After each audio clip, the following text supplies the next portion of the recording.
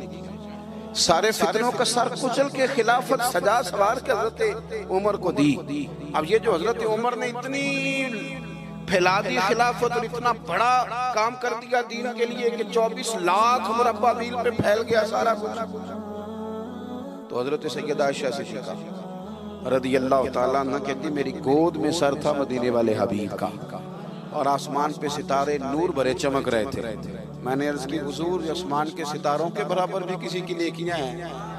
اب حضرت عائشہ کا عقیدہ بھی سمجھے, انہیں پتہ ہے کہ نبی کریم کو پتہ ہے کہ آسمان پہ ستارے گرے, اور کوئی امتی چھپ کے بھی نیکی کرے تو حضرت عائشہ جانتی ہیں کہ اس نیکی کو بھی مدینے والے جانتے ہیں.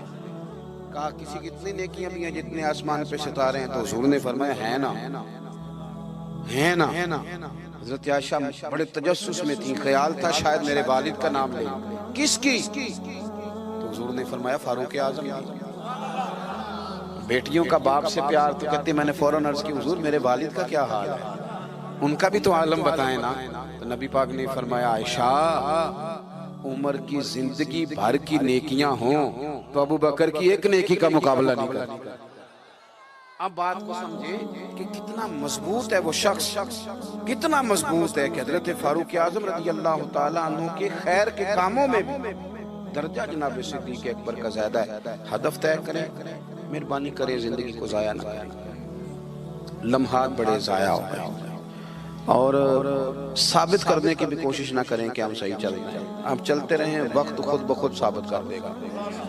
وقت ثابت کر دیا کرتا ہے کہ جناب یوسف بے گناہ بھی ہیں اور سچے بھی ہیں, اور وقت ثابت کر دیا کرتا ہے کہ وہ مصر کے جیل خانے کے نہیں مصر کے تخت کے وارث ہیں.